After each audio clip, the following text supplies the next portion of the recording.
গল্প নিজের ফাঁদে নিজে পড়া। ছোট্ট বন্ধুরা, আজকের আসরে আমি তোমাদের চমৎকার একটি প্রাচীন গল্প শোনাব, যে গল্পটাতে তোমরা এক মজার গাধা ও ছাগলের ঘটনা সম্পর্কে জানতে পারবে এবং এই গাধা ও ছাগলের শেষ পরিণতি কী ঘটে সেটা জানার জন্য শেষ পর্যন্ত এই গল্পটা কিন্তু দেখতেই হবে। চলো তাহলে শুরু করা যাক গল্পটা। অনেক দিন আগে এক গ্রামে এক ধোপা বাস করত। তার একটা গাধা আর একটা ছাগল ছিল। ধোপা গাধাটার খুব যত্ন নিত, কারণ গাধা তার অনেক কাজ করে দিত। প্রতিদিন সে গাধার পিঠে অনেক জিনিস চাপিয়ে অনেক অর্থ উপার্জন করত। গাধাটির খুব সুখে দিন কাটত। একদিন ধোপা চড়া দামে ছাগলটিকে বিক্রি করে দিতে যায়, কিন্তু কেউ ছাগলটাকে কিনতে রাজি হলো না। রাগে ধোপা ছাগলটাকে ফেরত নিয়ে এসে তাকে শুকনো পাতা খেতে দেয়। বেচারা ছাগল শুকনো ঘাস খেতে খেতে ক্লান্ত হয়ে পড়ে, আর ভালো মন্দ খেয়ে গাধার চেহারা তো আরো সুন্দর হয়ে ওঠে। বেচারা ছাগল এই দেখে গাধাকে খুব হিংসে করে।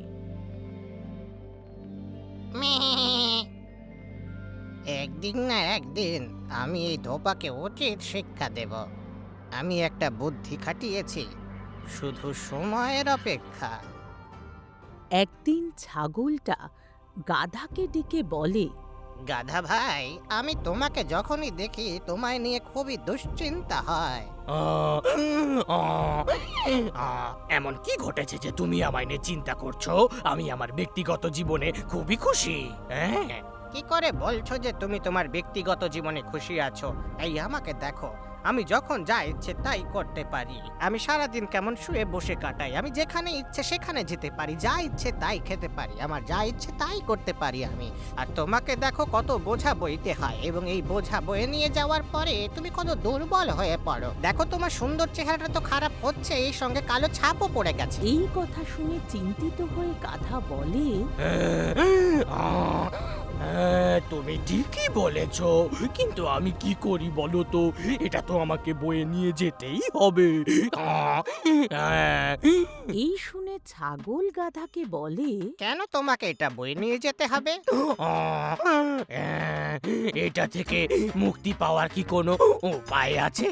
অবশ্যই মুক্তির উপায় আছে। যদি তুমি কিছুদিনের জন্য বিশ্রাম নাও, তবে তুমি আরো সুন্দর ও স্বাস্থ্যবান হয়ে উঠবে। ও, তাহলে দয়া করে উপায়টা বলো। তুমি যা বলবে আমি সেটাই করব। শোনো, তোমাকে একটা কাজ করতে হবে। তোমাকে একটা গর্তের মধ্যে পড়ে যেতে হবে এবং তোমাকে আহত হওয়ার অভিনয় করতে হবে।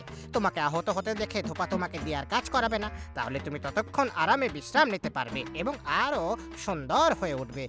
বেচারা গাধা ছাগলের কথা শুনে তো একটা গর্তের মধ্যে পড়ে গেল। এতেই সে গুরুতরভাবে আঘাত পেল, আর তার হাত পাও ভেঙে যায়।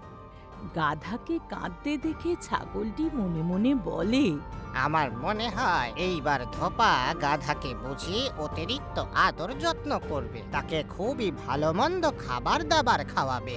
এখন এই বাড়িতে শুধু আমি একাই অধিপত্য বিস্তার করব, আর আমার এই চালটা সফল হয়েছে। ধোপা তো ভীষণ অসুবিধার মধ্যে পড়ে। তাকে মাথায় করে অনেক বোঝা বয়ে নিয়ে যেতে হয়। একদিন ধোপা এক চিকিৎসকের কাছে গিয়ে বলে, আমার একটা প্রিয় গাধা ছিল। একদিন সে গর্তের মধ্যে পড়ে যায় এবং গাধাটার পা ভেঙে যায়। এই ঘটনায় আমার সমস্ত কাজ থমকে যায়। ও যদি দ্রুত না সেরে ওঠে তাহলে আমার কাজকর্মে খুবই অসুবিধে হবে। যেভাবে আপনি চিকিৎসা করতে বলবেন আমি সেভাবেই করব, যাতে ও দ্রুত সেরে ওঠে। দয়া করে চিন্তিত হবেন না। আসলে সবাইকে কোনো না কোনো বাধার সম্মুখীন হতে হয়। ওর একটু বিশ্রামের দরকার। অনেক হাড় ভেঙে গেছে। ওর তো এমনি কোনো রোগ নেই, শুধু ম্যাসাজ করলে আর ছাগলের কলজের কাঠ খাওয়ালেই সুস্থ হয়ে উঠবে, বুঝলেন কিনা?